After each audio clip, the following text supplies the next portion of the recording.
Welcome back. You're here because you want to get smart about complex topics fast without getting bogged down. That's what we do. And today, we're tackling something pretty heavy, the Aryan Nations. Right. A really disturbing part of North American history. We're talking about this anti-Semitic, neo-Nazi, white supremacist group. Yeah, and we've gone through the documentation, origins, beliefs, what they did, how they eventually sort of fell apart. Our mission today, to pull out the absolute core insights about this organization, what they stood for, their impact, and importantly, what we can learn from their story. Okay, so where does it start? It kicks off in the 1970s, founded by Richard Gerndt Butler, and the location is Key, Kootenai County, Idaho, near Hayden Lake. But it wasn't just out of the blue. Initially, the Aryan Nations was basically the paramilitary wing of another group. Oh. Which group? The Church of Jesus Christ Christian. And the ideology, this is crucial, was a really toxic mix. What kind of mix? It pulled together Christian identity and Nazism. You really need to grasp that combination to understand their worldview. Christian identity and Nazism. Wow, that is potent. Did authorities see the danger? Oh yeah, fairly early on. By 2001, the FBI had officially tagged them as a terrorist threat. A terrorist threat. And get this, the RAND Corporation went even further. They called Aryan Nations the first truly nationwide terrorist network in the U.S. and Canada. The first nationwide terrorist network. That really paints a picture of the scale they were operating at, or at least perceived to be. Absolutely. It shows the level of concern across the continent. So let's unpack that ideology a bit more. You mentioned Christian identity. What exactly is that? It sounds religious, but connected to Nazism. It is, well, it's a theological movement, but with incredibly extreme interpretations. It usually combines something called British Israelism. Hold on, British Israelism. Yeah, we'll get to that. It combines that with extreme anti-Semitism and a real push for political militancy. And the teachings of one guy, Wesley A. Swift, were absolutely fundamental for the Aryan Nations. Okay, so British Israelism, what's the core idea there? Sounds kind of obscure. It is pretty obscure to most people. Basically, it's the belief that people from Western Europe, white people, are the literal descendants of the ancient Israelites' lost tribes. Seriously? Okay. How did Swift get involved with that? Well, he's exposed to it at the Angelus Temple. He encountered figures like Gerald Burton Winrod and Charles Parham, who were pushing these British Israel ideas. Think of it like a fringe historical theory claiming a direct lineage. Right. So he picks up these, frankly, bizarre ideas. And runs with them. In the mid-1940s, Swift starts his own church in California, initially called the Anglo-Saxon Christian Congregation. Anglo-Saxon Christian Congregation, okay. He also had a radio show for years, spreading his views. Then, in 1957, he renamed the church. What? To the Church of Jesus Christ Christian. The exact same name the Aryan Nations would later use. It's a direct lineage. Okay, so the religious framework is developing. And Richard Butler, the founder of Aryan Nations, how does he connect with Swift? Through a guy named William Potter Gale. Gale introduced Butler to Swift around 1962. And Butler was receptive. Very. Butler was apparently already an admirer of Hitler and McCarthy. He latched on to Christian identity under Swift's guidance. Made sense for him ideologically, then. Exactly. So when Swift died in 1971, there was a bit of a power struggle for control of Swift's church. Butler eventually won out. And that's when the Aryan Nations, as we know it, really takes shape. That's pretty much it. He moved the operation to Idaho and formalized it. So what were their ultimate aims? What did they actually want to do? Their goals were chilling. They aimed to overthrow the U.S. federal government. Completely. Overthrow the government. To what end? To establish an all-white ethno-state, a nation only for white people, as they defined it. And this meant the violent removal of anyone who didn't fit, including the ethnic cleansing of Jewish people and all non-whites.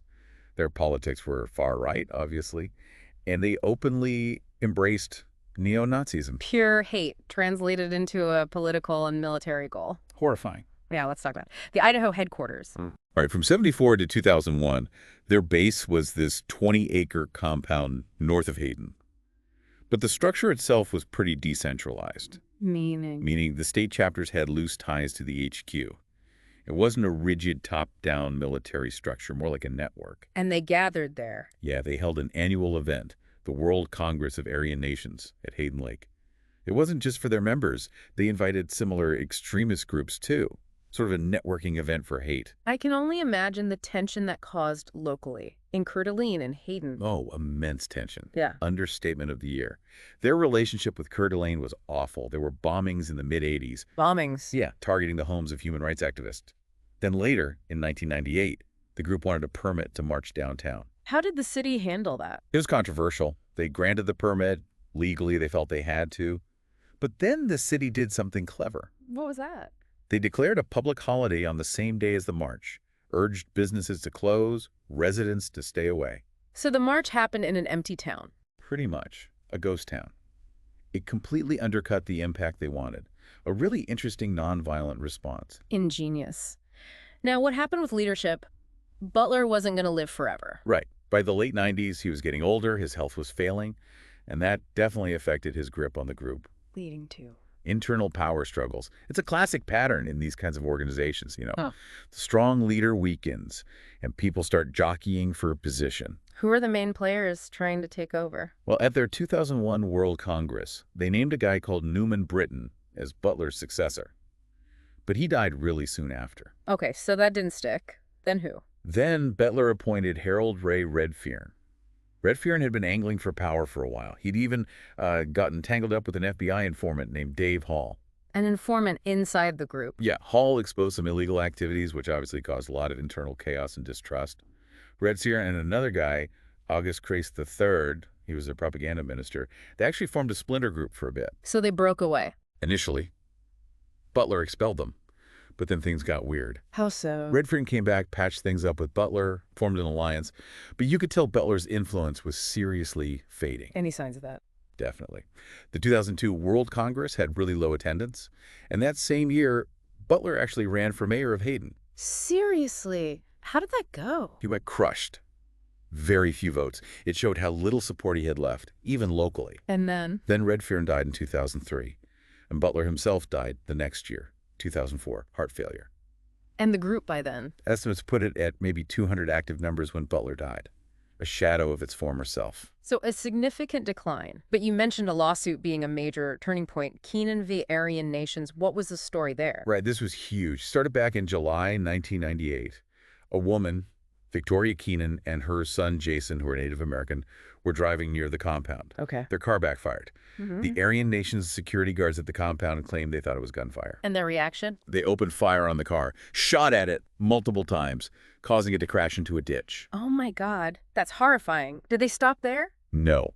One of the guards then held the Keenans at gunpoint, assaulted them. Just brutal. Two of the guards involved were eventually convicted criminally. Unbelievable violence. And this led to the lawsuit. Yes. The Southern Poverty Law Center, the SPLC, took up their case. They sued Butler and the Aryan Nations civilly on behalf of the Keenans. And the outcome? In September 2000, they won.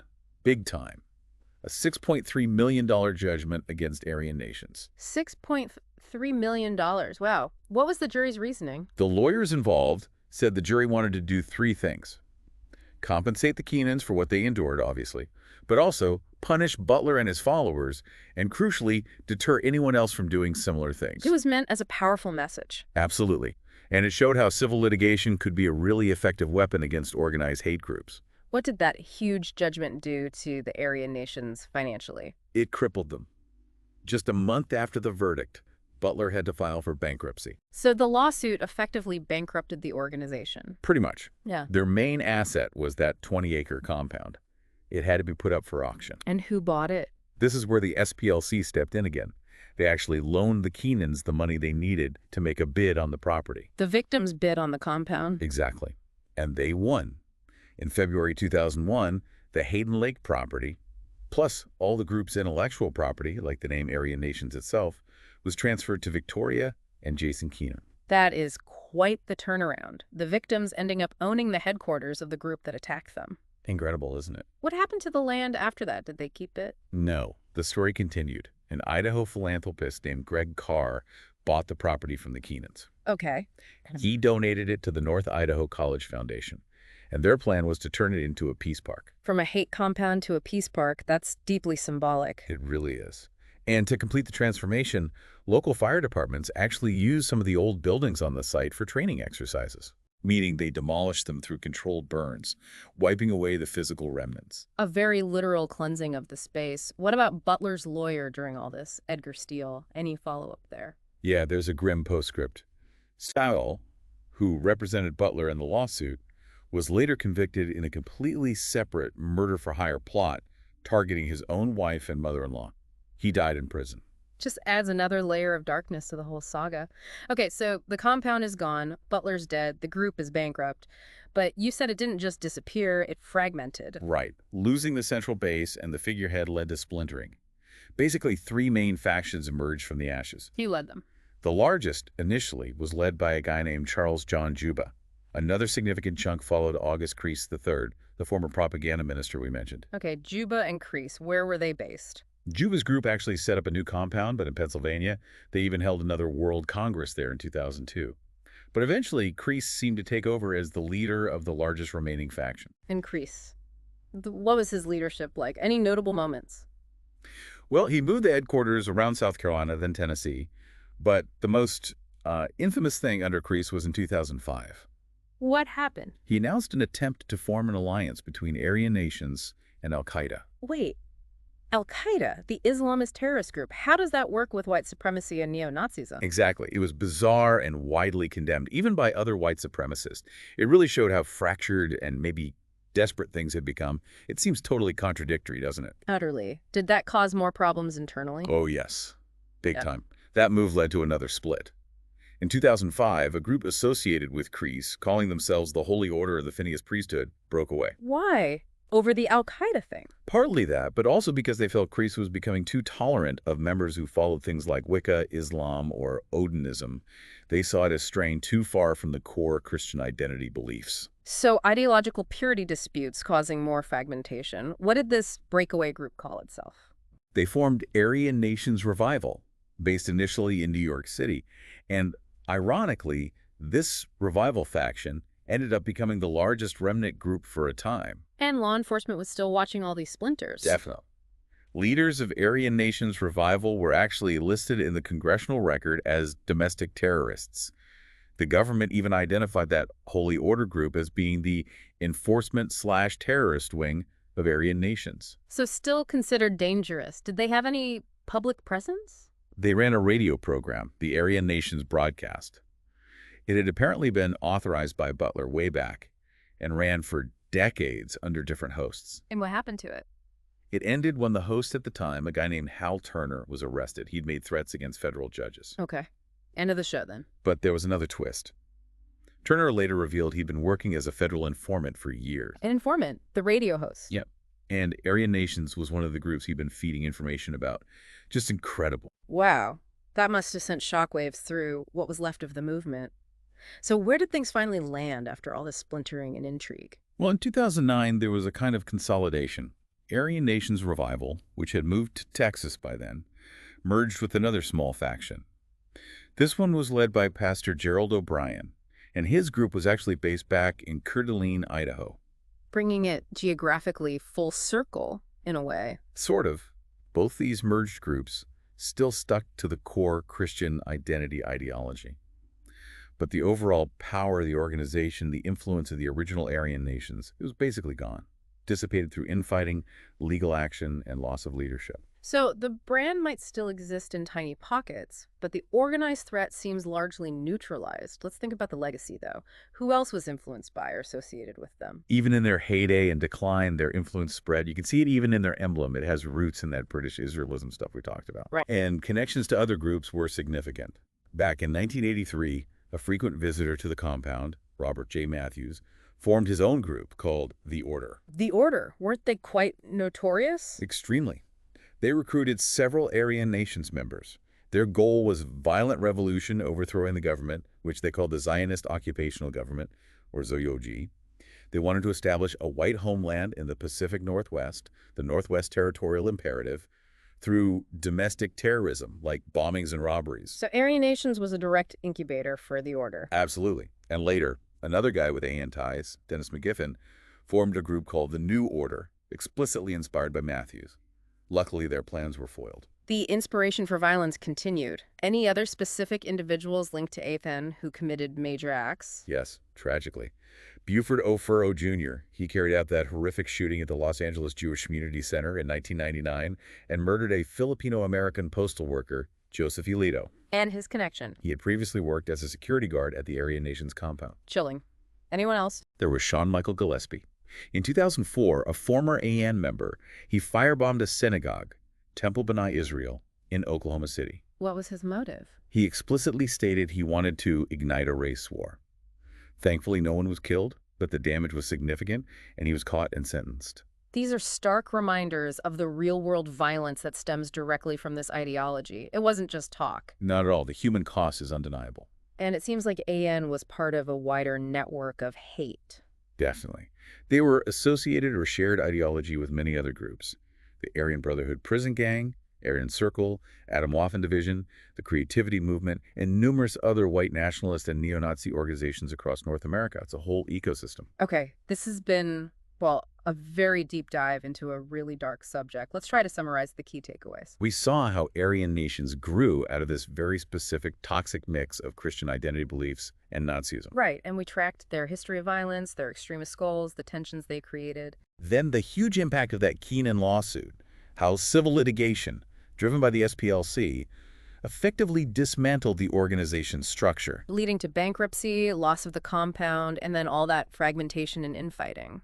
But crucially, the fragmentation didn't just erase the underlying hate. Those ideas persisted, inspiring other groups and individuals to violence. Were there any real aha moments looking back at the sources? I think the role of British Israelism was quite surprising, how such a seemingly obscure belief system became foundational for such a virulent anti-Semitic group. Yeah, that was unexpected. And just how effective that civil lawsuit was. It wasn't law enforcement shutting them down directly, but a civil judgment won by the victims. That's a powerful lesson. And the fact that even after the main group dissolved, the ideology just morphed and continued in splinter groups and lone actors. It didn't just vanish. Exactly. The ideas proved resilient, even if the organization didn't. So that leaves us with a pretty heavy thought to consider. Looking at the whole trajectory of the Aryan nations, their rise, their actions, their fall, the aftermath. What does it tell us about the best ways for society to actually counter these kinds of dangerous hate ideologies? And what is the way they fragmented rather than disappeared suggest about how these extremist movements survive and evolve over the long term? Yeah, definitely something worth reflecting on.